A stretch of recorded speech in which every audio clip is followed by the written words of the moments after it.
I recently read a book called Just Keep Buying, and it made me realize 4 major mistakes I was doing with my money in my early 20s. Mistake number 1, focusing too much on saving. Let me ask you a question. Which one of these 2 men do you think burns more calories in a day? I know this is a financial video, but all will make sense soon. So stay with me, please. The man on the left is a member of the Hadza tribe living in Savannah in Tanzania. And the man on the right lives in a big city, and he spends most of his days sitting in the office or at home behind the computer. However, a member of the Hadza tribe is a hunter-gatherer, which means he has to move all day long just to feed himself and his family. You probably think the one on the left burns more calories, right? Well, that's not true. Both of them actually burn the same amount of calories, despite the fact that one is super active and the other is not. I know it's hard to believe, but there was a scientific study done in the Hadza tribe in 2012 that proves this. To understand why this is the case, you need to first understand how your body uses energy. 70 to 90% of energy is used just to keep you alive. In other words, your metabolism and food digestion process are the 2 main energy consumers. On the other hand, physical activity only accounts for 10 to 30% of energy consumption.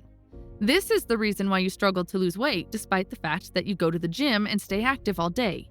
Now you might ask, okay, if both men burn the same amount of calories, then how come people living in the Hadza tribe are very lean and super fit, but the people living in civilized society who sit behind computers are overweight? The simple answer is, they just don't overeat as most of us do. For years, we've been told that if you want to lose weight, you need to exercise and diet. However, the research done in the Hadza tribe proves that exercising isn't a weight loss tool. It's a nice tool for a healthy lifestyle, like quitting cigarettes is, but it isn't a weight loss tool. Your diet matters the most. Now, why am I telling you all this in a financial video? Well, just like there are 2 conventional ideas for weight loss, exercise and diet, there are also 2 conventional ideas for saving more money, cutting costs and increasing income. We just learned that for weight loss, physical activity plays a tiny role, so we need to focus on diet. How about having more money? Would it be possible that one of those 2 ways is less effective, but we've been told to focus on? The answer is yes. Cutting costs isn't the way to go, but still, there are tons of articles and books about it. There are 2 main problems with cutting costs. Number 1, cutting costs has a small impact, just like exercise has on weight loss. After all, there are only a few things you can cut. When you start going to the gym, you lose a few kilos quite fast, but then it stagnates. A similar thing happens with cutting expenses. Number 2, it doesn't work at all for low-income people. There are many people who need to borrow at the end of the month to cover their expenses until their salary arrives.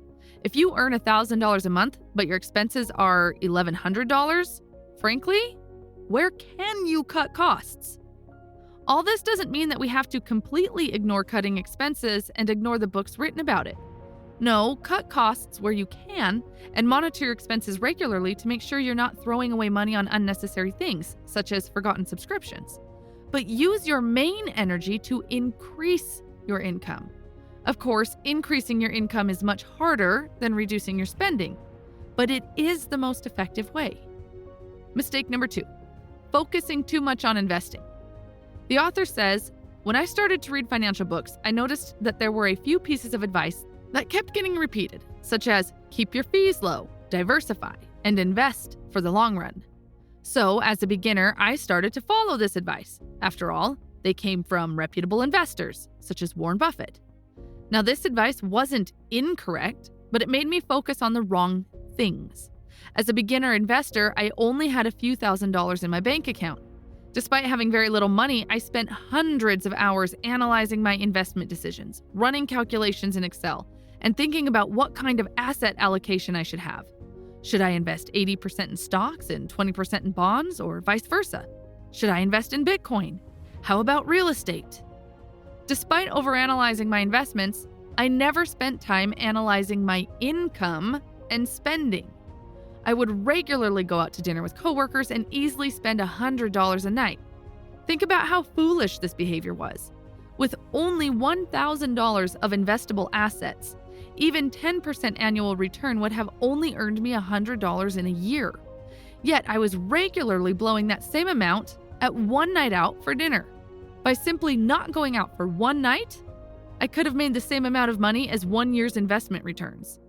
Can you see how my financial priorities were messed up? Now, compare this to someone with $10 million in investable assets.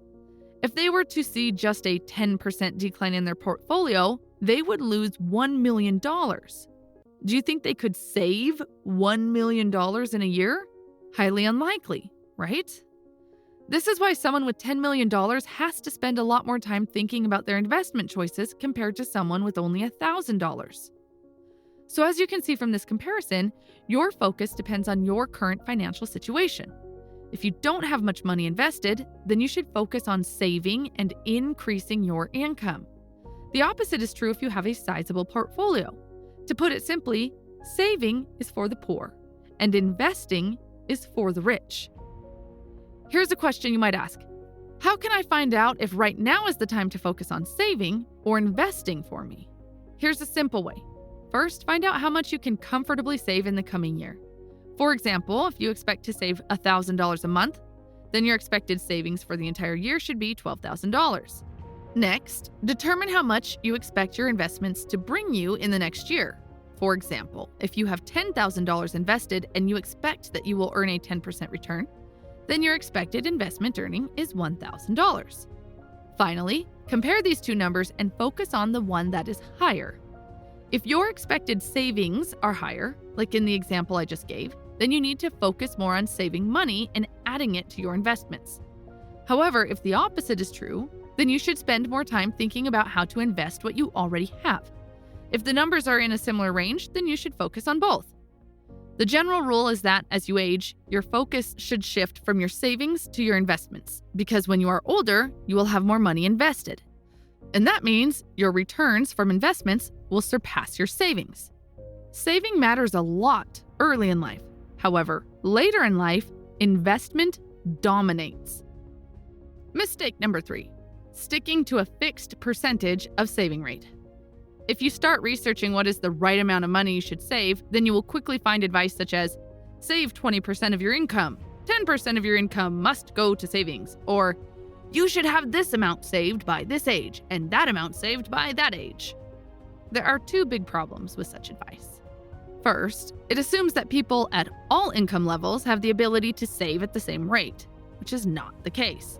For example, in the USA, earners who are in the bottom 20% save only 1%. On the other hand, earners in the top 20% save around 24% of their income annually. The second problem is that it assumes that income is relatively stable over time, which isn't the case. For example, when you are single, the stability of your income depends on you mainly. But once you get married, it's no longer a single person, you, who has to worry about losing a job, but 2 people. This means income becomes more unstable as you move from a 1-income household to a 2-person household. Also, your income and expenses fluctuate at different stages of your life, which is why sticking to a single static amount such as 20% is very difficult. For example, when I was studying at the university, I was also working in a company. Since I was a student, I could stay in a dorm in a shared room and eat at the university cafeteria quite cheaply. This meant that I could easily save 50% of my income. However, once I got married and moved to a flat, I could save only 3% at max. This made me feel terrible because I couldn't save as much as I used to, and that's one of the biggest problems with sticking to a fixed saving rate. If life is dynamic, then why should the saving rate be static?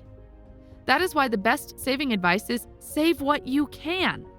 If you're single and can save 40%, then save 40%. If you're married and have kids and can only save 2%, then save 2%. If you follow this advice, then you will experience far less stress and far more overall happiness. In general, money is a stressful topic for many people, and one of the most common financial stressors is whether I can save enough or not. So lesson number 3 is save what you can. And if you'd like to find out how much you should save right at this time in your life, then simply deduct total expenses from total income. Then whatever is left is your savings. Mistake number 4, spending my money the wrong way. There are two extremes when it comes to spending money. One group of people spend money guilt-free and never look at the price tag.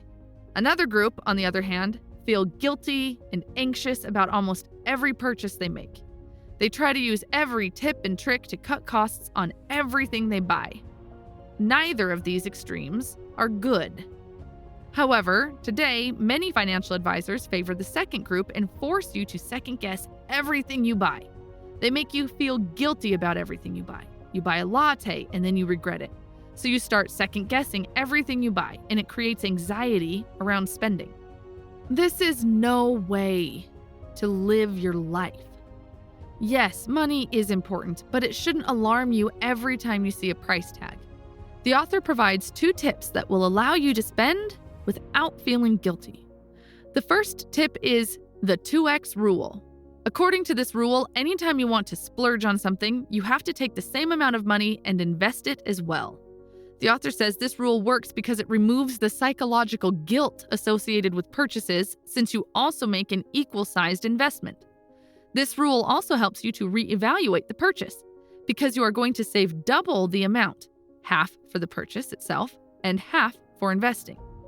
The second tip is to spend money on the things that maximize your long-term fulfillment. The most difficult part of the course is figuring out what you truly want out of life and what increases your fulfillment. For example, if buying lattes every day increases your productivity and makes you feel great, then according to the author, you should do it. Personally, these days I buy coffee almost every day from Starbucks. I used to feel super guilty about spending $5 on coffee. For a while, I even stopped going to Starbucks, but soon realized that it was a mistake.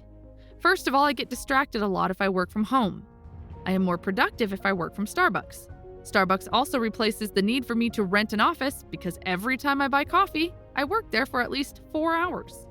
So for me, buying coffee at Starbucks helps me to be productive and increases my fulfillment. For you, it might be something else that you can easily justify the cost. Of course, we can all use false justification to convince others, but we can't lie to ourselves. Deep down, you will know when the cost isn't justified. This sounds cliche, but the best spending method is the one that fits you personally. You need to take the time to analyze your expenses to find out which ones increase your happiness and which do not. Research shows that spending money in the following ways is most likely to increase your overall happiness: buying experiences, treating yourself on occasion, buying extra time, paying up front, such as an all-inclusive vacation, spending on others, etc. One final tip on spending, which is very similar to the one we just discussed, is from one of my favorite authors, Ramit Sethi.